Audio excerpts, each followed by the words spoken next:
अस्सलामुअलैकुम साथियों, आप तमाम साथियों का इस्तकबाल करता हूँ, खैर मक़दम करता हूँ, वेलकम करता हूँ आपके अपने यूट्यूब चैनल तौफीक उर्दू स्टडी पॉइंट पे।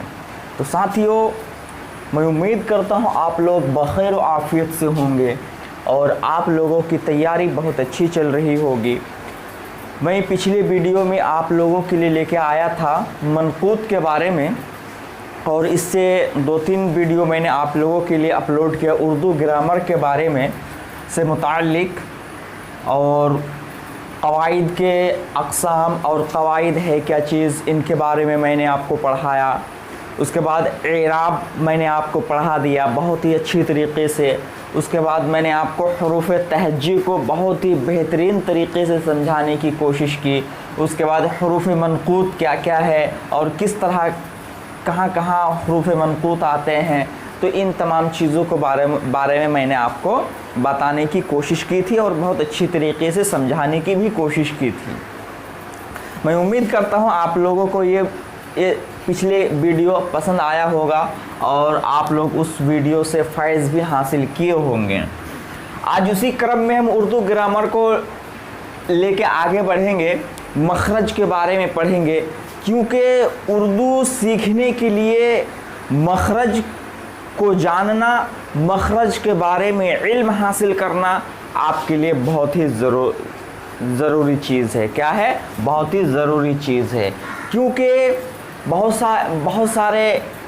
से हमारे ऐसे फ्रेंड हैं, ऐसे दोस्त हैं, साथी को देखते हैं जो जब वो उर्दू बोलने की कोशिश करते हैं तब उसको जिम के बारे में पता नहीं रहता है, ज़ा के बारे में पता नहीं होता है, लाल के बारे में पता नहीं होता है, ज़्वा के बारे में पता नहीं होता है, सीन और सा में फ़र्क वो नहीं कर पाते हैं, बड़ी शीन और छोटी सीन में फ़र्क नहीं कर पाते हैं।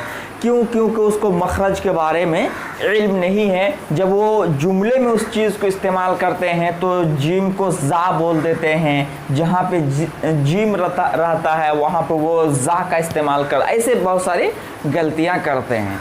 तो इन्हीं गलतियों से बचने के लिए मैंने सोचा कि आज मैं मखरज के बारे में पूरी डिटेल से पढ़ा दूं कि मखरज किस तरह से अदा की जाती हैं। तो चलिए शुरू करते हैं किस चीज़ के बारे में, मखरज के बारे में आज हम पढ़ेंगे। हरूफ़ तहज्जी को मुँह से बोलने की 4 मकाम हैं। क्या?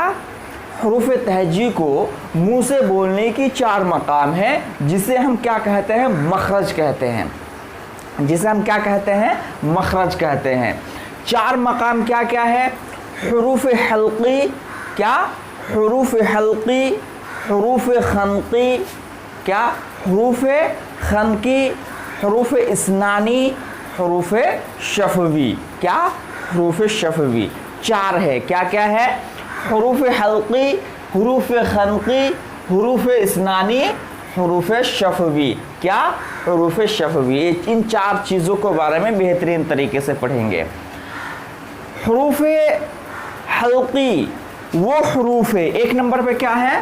हरूफ़ हल्क़ी वो हरूफ़ है जो हर्फ हलक़ से अदा की जाती हो। कहाँ से?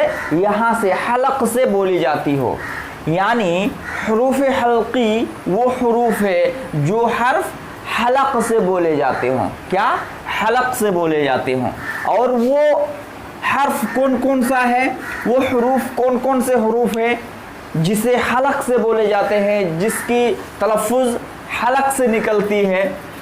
पहले नंबर पे आपका हो जाएगा अलिफ। क्या है? अलिफ।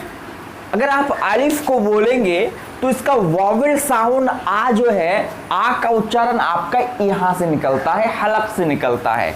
उसी तरह हा, क्या है? हा। अगर आप हा को निकालेंगे, हा का मखरज निकालेंगे तो हलक़ से फुल्ली तौर पे ये साउंड रिलीज करता है। क्या है? हा। उसके बाद खा, उसके बाद क्या है? खा। अगर हम हलक़ को थोड़ा वाइब्रेट करें तो क्या आता है? खा का मखरज निकलता है। क्या? खा का मखरज वो रिलीज करता है। ऐन, अगर हम हलक़ को थोड़ा प्रेस करके उसकी साउंड निकालते हैं तो आइन को क्या करते हैं, आइन का मखरज आता है। तो इसी तरह गाइन हो गया, बड़ी काफ हो गया, छोटी काफ हो गया, उसके बाद हा हो गया। तो इन तमाम हुरूफ का जो हर्फ कहाँ से निकलता है, हलक से निकलता है। उसके बाद हुरूफ खनकी क्या है, हुरूफ खनकी वो हुरूफ तालू से सटकर निकलती है। क्या, हुरूफ खनकी वो हुरूफ है जो तालू से बोली जाती है, यानी जब अपनी ज़बान को तालू से टच करते हैं, क्या, जब अपनी ज़बान को तालू से टच करते हैं तो हमारा खनकी का साउंड वो रिलीज करती है। क्या, खनकी का साउंड रिलीज करती है। जैसे जीम अपनी जबान को क्या करते हैं, तालू पे जब टच करते हैं तो उससे क्या होता है, वो जीम का साउंड निकालता है। क्या, जीम का साउंड रिलीज करता है। उसके बाद चा, जबान को तालू से टच करते हैं तो क्या होता है, चा का साउंड निकलता है। क्या है, चा का साउंड रिलीज करता है। उसके बाद लाल, लाल की अगर हम ये करें साउंड निकाले तो अपनी जबान को किससे टच करते हैं, अपनी जबान को तालू से लाइटली टच करते हैं। क्या, अपनी जबान को तालू से लाइटली टच करते हैं तो हमारा क्या होता है, जाल का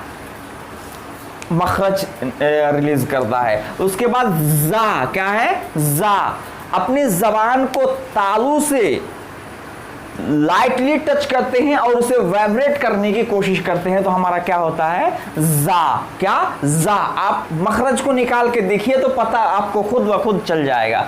उसके बाद बड़ी शीन, उसके बाद क्या है, बड़ी शीन। बड़ी शीन का अगर हम मखरज निकाले क्या, तो हमें क्या करना पड़ता है, अपनी जबान को थोड़ा तालू से टाइट करके डीपली टच करना पड़ता है और उससे एक लाइटली सिसकिया निकालनी पड़ती है, लाइटली सिसकिया निकालनी पड़ती है। जैसे शीन, क्या है, शीन। उसके बाद ज़्वाद, क्या है, ज़्वाद। ज़्वाद को हम लाइटली टच करते हैं, ज़्वा को भी हम लाइटली टच करते हैं और लाइटली वाइब्रेट करने की कोशिश करते हैं तो हमारा क्या, ज़्वाद का क्या होता है, साउंड रिलीज करती है। उसके बाद हुरूफ इस्नानी वो हुरूफ है जो दांत से बोली जाती है। क्या, हुरूफ इस्नानी वो हुरूफ है जो दांत से मिलकर निकलती है। जैसे ता, क्या है, ता, सा, दाल, सीन, स्वाद, तो।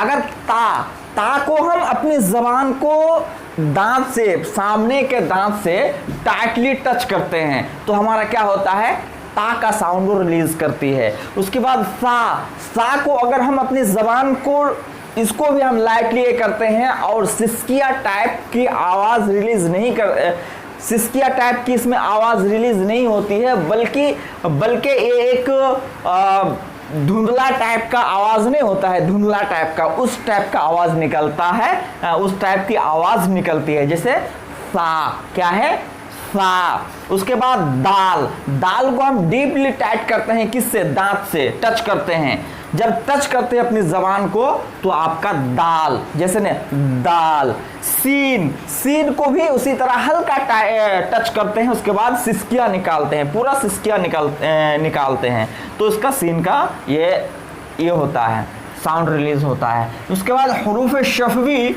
वो हुरूफ है जो लब से मिलकर बोले जाते हों। क्या, जो लब से मिलकर बोले जाते हों, जो लब से मिलकर निकलते हैं आवाज। वो क्या क्या है, बा, पा, फा, मीम, वाव। देखिए बा, जब दोनों होंठ को जूम करते हैं, जब हम दोनों होंठ को दोनों साइड से क्या टाइटली जूम करते हैं, उसके बाद फौरन जब हम उसको ओपन करते हैं तो क्या होता है, बा।